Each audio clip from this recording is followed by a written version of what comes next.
আসসালামু আলাইকুম। কেমন আছেন আপনারা? সবাইকে স্বাগতম জানাচ্ছি আমার চ্যানেলে। প্রতিদিনের মতো আজকেও একটা নতুন রেসিপি নিয়ে হাজির হলাম আপনাদের দেখাতে। তা হলো রংপুরের বিখ্যাত ডিম আলুর ডাল। তো চলুন তাহলে রেসিপিটা দেখে আসি।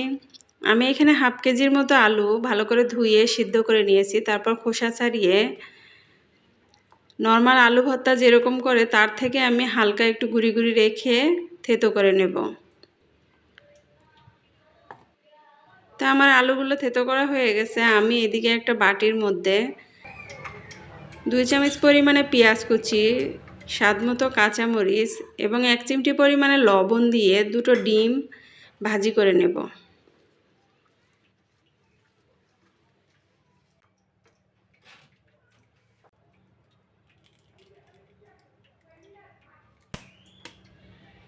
ডিম দুটো ভালো করে পেঁয়াজ আর লবণের সাথে মিশিয়ে নিতে হবে।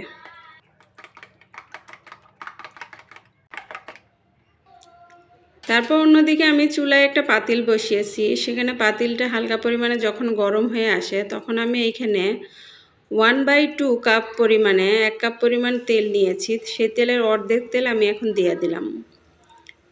দেওয়ার পর আমি এইখানে দুটো ডিম 2 বার ভেজে নেব।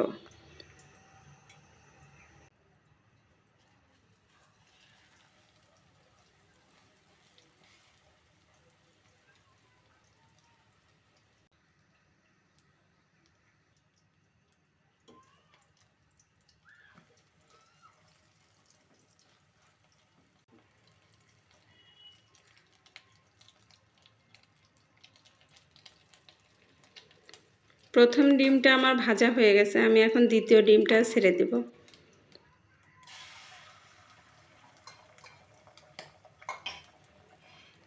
আমি এখানে দুটো ডিম নিয়েছি, আপনারা পারলে আরও বেশি বাড়িয়ে নিতে পারেন।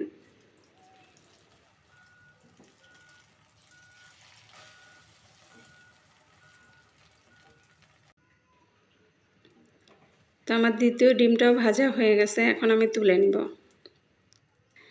আমি এইখানে হাফ কাপ পরিমাণে যে তেল নিয়েছিলাম সেই তেল থেকে অর্ধেক তেল বেঁচেছিল, সেই তেলগুলোও দিয়ে দিলাম। দেওয়ার পরে আমি এইখানে দুটো পেঁয়াজ বড় সাইজের কুচি করে রেখেছিলাম, সেই পেঁয়াজ কুচিগুলো দিয়ে দিলাম। তারপর আমি সেই তেলের মধ্যে 4টা শুকনো মরিচ, একটা তেজপাতা, দুটো এলাচ, দুটো দারচিনি, দুটো লবঙ্গ দিয়ে দিলাম।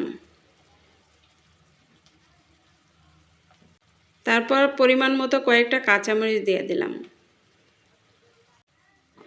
পেঁয়াজের সাথে মশলাগুলো ভালো করে নাড়তে হবে। কালারটা যখন চেঞ্জ হয়ে আসবে, বাদামি কালার হয়ে আসবে, তখন আমি 1 চামচ পরিমাণে আদা বাটা, 1 চামচ রসুন বাটা দিয়ে দিলাম। দিয়ে আবার কিছুক্ষণ নাড়তে থাকবো। আদা রসুনটা হালকা পরিমাণে ভেজে নেব। তো এখন 1 চামচ হলুদ গুঁড়ো, হাফ চামচ মরিচ গুঁড়ো এবং হাফ চামচ পরিমাণে ধনিয়া গুঁড়ো দিয়ে দিলাম। তারপর স্বাদমতো লবণ দিয়ে দিলাম। দিয়ে সব মশলা ভালো করে আমি কষাতে থাকব।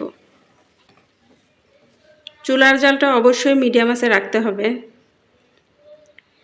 মশলাগুলো কষানো হয়ে গেলে আমি এখানে একটা টমেটো কুচি করে কেটে রেখেছিলাম, সেই টমেটো কুচিগুলো দিয়ে দিলাম। দিয়ে আমি সব মশলার সাথে টমেটোগুলো ভালো করে ভুনা করে নেব। টমেটোগুলো আমার ভালোই ভুনা করা হয়ে গেছে, পুরোপুরি সেদ্ধ হয়ে গেছে। তো এখন আমি যে আলু থেতো করে রেখেছিলাম সেই আলুগুলো দিয়ে দিলাম। সব মশলার সাথে এখন মিশিয়ে নেব।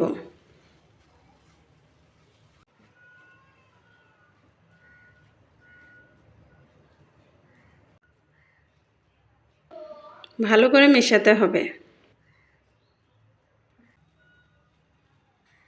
মেশানো হয়ে গেলে আমি এখন 1 থেকে 1.5 মিনিটের জন্য ঢাকনা দিয়ে ঢেকে রেখে দেব। 1.5 মিনিট পরে ফিরে আসলাম। আবার একটু নেড়েচেড়ে দিলাম।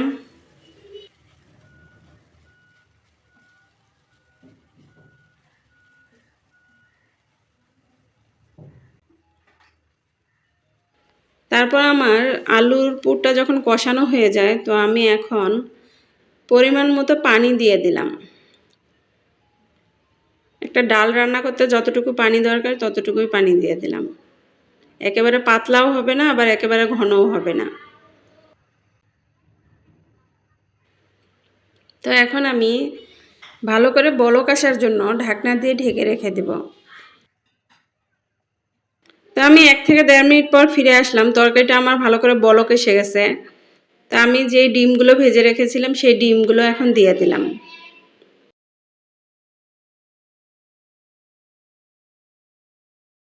একটু হালকাভাবে নেড়েচেড়ে দিয়ে আবার আমি 3 মিনিটের জন্য ঢাকনা দিয়ে ঢেকে রেখে দেব।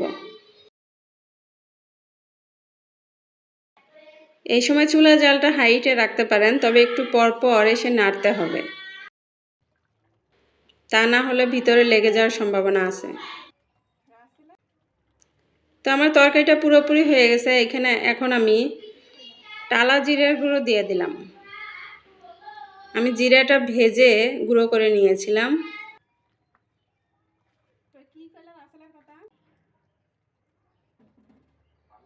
তো তরকারি আমার হয়ে গেছে, আমি এখন নামিয়ে নেব। তো বন্ধুরা, আমার এই রেসিপিটা যদি আপনাদের ভালো লাগে থাকে তো অবশ্যই আমাকে লাইক, কমেন্ট, শেয়ার করবেন এবং আমার চ্যানেলটাকে সাবস্ক্রাইব করবেন।